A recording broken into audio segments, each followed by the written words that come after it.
अस्सलाम वालेकुम वरहमतुल्लाह। मैं एच डी फुर्तिला। आज है मेरा इस रमज़ान 5 हदीस बयान करने का डे 2। आज का ये 5 हदीस बहुत ही ज़्यादा अहम होने वाला है, क्योंकि इन 5 हदीसों में हम रमज़ान और लैलतुल क़द्र की अहमियत को जानेंगे और भी बहुत सारी अहम हदीस है। आप लोगों से गुजारिश है कि आप लोग इस वीडियो को शुरू से आखिर तक पूरा देखें। जाओ पहले अपनी इस मुशरिक कौम को खड़ों के पत्थरों के ढेरियों के ऊपर से उठाकर एक अल्लाह की इबादत का रास्ता तो सिखाओ। आप लोगों ने ये हदीस सुना होगा कि रोजा ढाल है।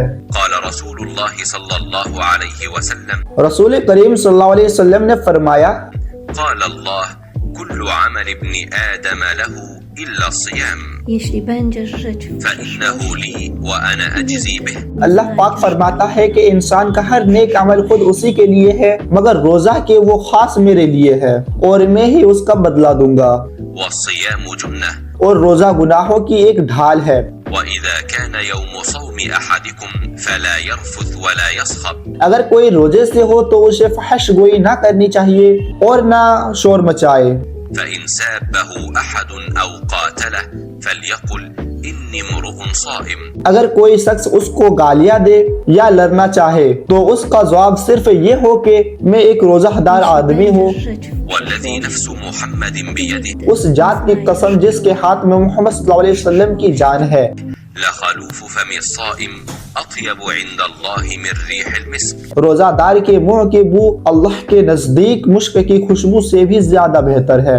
लिस्साइमि फरहतानि यफरहुमा, रोजादार को 2 खुशियां हासिल होगी। इज़ा अफ्तर फरिह, एक तो जब वो इफ्तार करता है तो खुश होता है, वइज़ा लक़िया रब्बहु फरिह बिसौमिह, और दूसरा जब वो अपने रब से मुलाकात करेगा तो अपने रोजे का स्वाब पाकर खुश होगा। अस्सौमुल जुन्नह, रोजा ढाल है। अब सोचने की बात है, ढाल किसे कहते हैं? तो ढाल वो चीज है जिससे इंसान अपने आप को बचाता है। आप लोगों ने जंगों के बारे में पढ़ा होगा। जब सिपाही मैदान जंग में जाता था तो उनके एक हाथ में तलवार होती थी और दूसरे हाथ में ढाल होता था। तलवार हमले के लिए और ढाल बचाव के लिए होता था। सवाल उठता है, सैनिक ढाल क्यों लाते थे?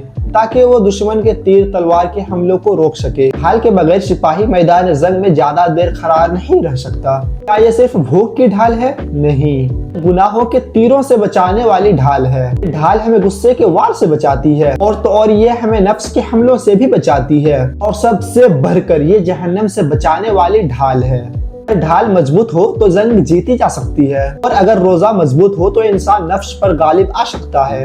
हज़रत सल्लल्लाहु अलैहि वसल्लम ने फरमाया, जिसने रमजान के रोजे ईमान और खालिस नियत के साथ रखे उसके पिछले गुनाह बख्श दिए गए। इससे हमें पता चलता है कि रोजा रखना हमारे लिए कितना जरूरी है। रसूलुल्लाह सल्लल्लाहु अलैहि वसल्लम ने फरमाया, जब रमजान का महीना आता है तो आसमान के तमाम दरवाजे खोल दिए जाते हैं, जहन्नम के दरवाजे बंद कर दिए जाते हैं और शयातीन को जंजीरों से जकड़ दिया जाता है। नबी करीम सल्लल्लाहु अलैहि वसल्लम ने फरमाया, जो शख्स रमजान के रोजे ईमान और इख्तिसाब उसूल अज़र व सवाब की नियत के साथ रखे उसके अगले तमाम गुनाह माफ कर दिए जाते हैं, और जो लैलतुल क़द्र में ईमान व इख्तिसाब के साथ नमाज में खड़ा रहे उसके भी अगले तमाम गुनाह माफ कर दिए जाते हैं। रसूलुल्लाह सल्लल्लाहु अलैहि वसल्लम ने फरमाया कि मैं एक वक्त सो रहा था, मैंने ख्वाब में देखा कि लोग मेरे सामने पेश किए जा रहे हैं और वह कुर्ते पहने हुए हैं। किसी का कुर्ता सीने तक है और किसी का उससे नीचा है। फिर मेरे सामने उमर बिन खत्ताब लाए गए। उनके बदन पर जो कुर्ता था उसे वो घसीट रहे थे, यानी उनका कुर्ता जमीन तक नीचा था। सहाबा ने पूछा कि या रसूलुल्लाह, उसकी क्या ताबीर है? आपने फरमाया कि उससे दिन मुराद है।